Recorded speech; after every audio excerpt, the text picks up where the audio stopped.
Είμαστε μόνοι στο σύμπαν? Ή μήπως υπάρχουν άλλα όντα σαν και εμάς κάπου εκεί έξω?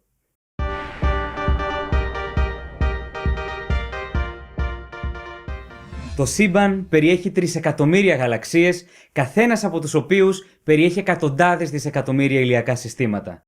Διαρκώς ανακαλύπτουμε ότι τα υλικά που είναι αναγκαία για την ύπαρξη ζωής βρίσκονται παντού στο σύμπαν, ενώ οι ανακαλύψεις εξωπλανητών δείχνουν ότι μπορεί να υπάρχουν πολλοί πλανήτες που να μοιάζουν με τη Γη. Πόσο πιθανό είναι όμως να υπάρχει μια μορφή ζωής σε κάποιο άλλο πλανήτη που να έχει μια νοημοσύνη ανάλογη με αυτή του ανθρώπου ή ανώτερη?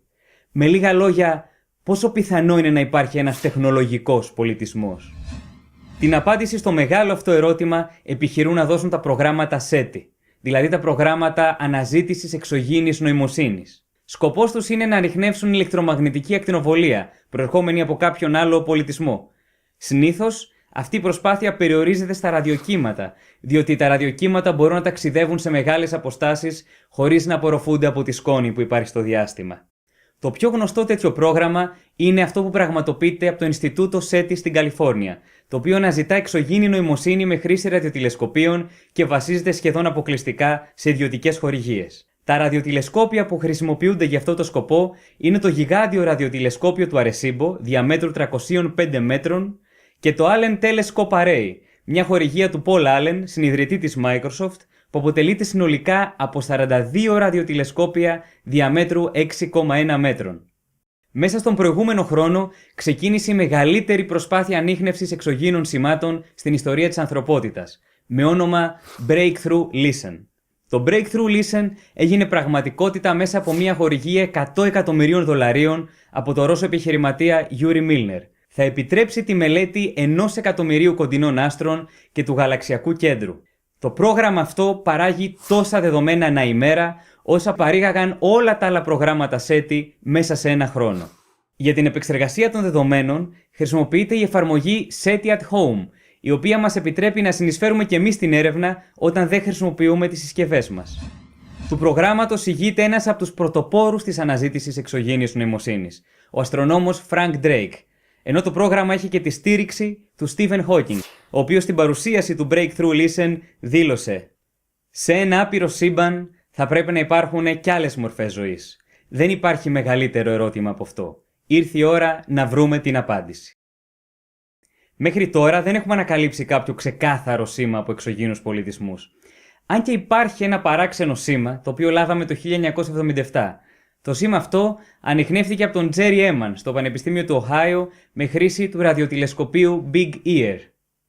Το σήμα αυτό δεν προερχόταν από τη Γη ούτε από κάποιον άλλο πλανήτη του ηλιακού μας συστήματος, προερχόταν από εντελώς άγνωστη πηγή, κράτησε για 72 δευτερόλεπτα, ήταν πολύ ισχυρό και δεν ανιχνεύτηκε ποτέ ξανά. Έμεινε στην ιστορία ως το Wow Signal, επειδή με αυτόν τον τρόπο είχε σημειώσει την έκπληξή του ο αστρονόμος που το ανακάλυψε. Για να εκτιμήσουμε την πιθανότητα ύπαρξης εξωγήινων πολιτισμών, πρέπει να δούμε κάποια αστρονομικά νούμερα.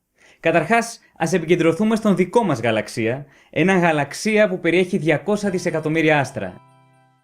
Οι μελέτες που έχουν γίνει μέχρι στιγμής δείχνουν ότι ένα 20% των άστρων έχουν βραχώδεις πλανήτες, σαν τη Γη, μέσα στην κατοικήσιμη ζώνη τους. Επομένως, μόνο στο δικό μας γαλαξία πρέπει να υπάρχουν τουλάχιστον 40 δισεκατομμύρια ενδυνάμει κατοικήσιμοι πλανήτες. Όταν ο αστρονόμος Frank Drake ανέλαβε την πρώτη προσπάθεια για την αναζήτηση εξωγήινης νοημοσύνης, έφτιαξε μια εξίσωση για να εκτιμήσει τον αριθμό των εξωγήινων πολιτισμών που υπάρχουν αυτή τη στιγμή στο γαλαξία μας με δυνατότητα επικοινωνίας. Ο αριθμός αυτός συμβολίζεται με το γράμμα νι.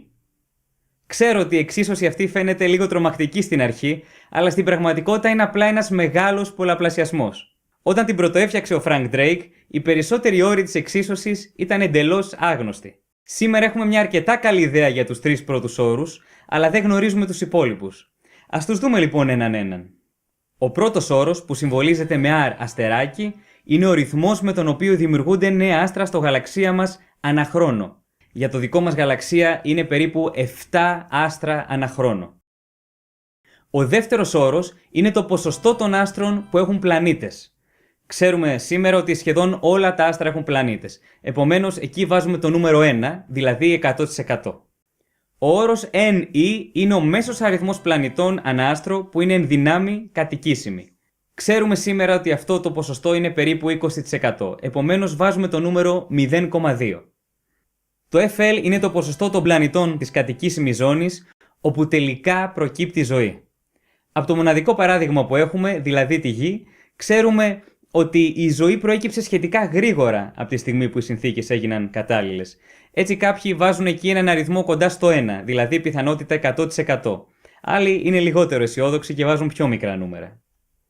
Το FI είναι το ποσοστό των πλανητών με ζωή, όπου τελικά προκύπτει νοημοσύνη ανάλογη με αυτή του ανθρώπου ή ανώτερη. Οι πιο αισιόδοξοι μελετητές λένε ότι από τη στιγμή που θα δημιουργηθεί ζωή σε έναν πλανήτη, τότε είναι θέμα χρόνου να προκύψει ανώτερη νοημοσύνη. Άλλοι πάλι πιο απαισιόδοξοι θεωρούν ότι η νοημοσύνη είναι ένα εξαιρετικά σπάνιο ενδεχόμενο. Ο επόμενος όρος είναι ο όρος FC, που είναι το ποσοστό των πολιτισμών που αναπτύσσουν τεχνολογία επικοινωνίας και στέλνουν μηνύματα στο διάστημα. Άραγε όλοι οι πολιτισμοί φτάνουν σε ένα τέτοιο στάδιο, ή μήπως είναι αυτή κάποια ιδιαιτερότητα του ανθρώπινου πολιτισμού? Ο τελευταίος όρος είναι ο όρος L, που είναι το χρονικό διάστημα για το οποίο μπορεί να ανιχνευθεί η ύπαρξη ενός πολιτισμού, δηλαδή ο χρόνος για τον οποίο εκπέμπουν ανιχνεύσιμα σήματα στο διάστημα. Πόσο καιρό δηλαδή παραμένουν στη διαστημική τους φάση χωρίς να αυτοκαταστραφούν? 1000 χρόνια? 1.000.000 χρόνια? Η αλήθεια είναι ότι αυτός ο όρος είναι εντελώς άγνωστος και φαίνεται ότι είναι ο πιο κρίσιμος όρος στην εξίσωση του Drake.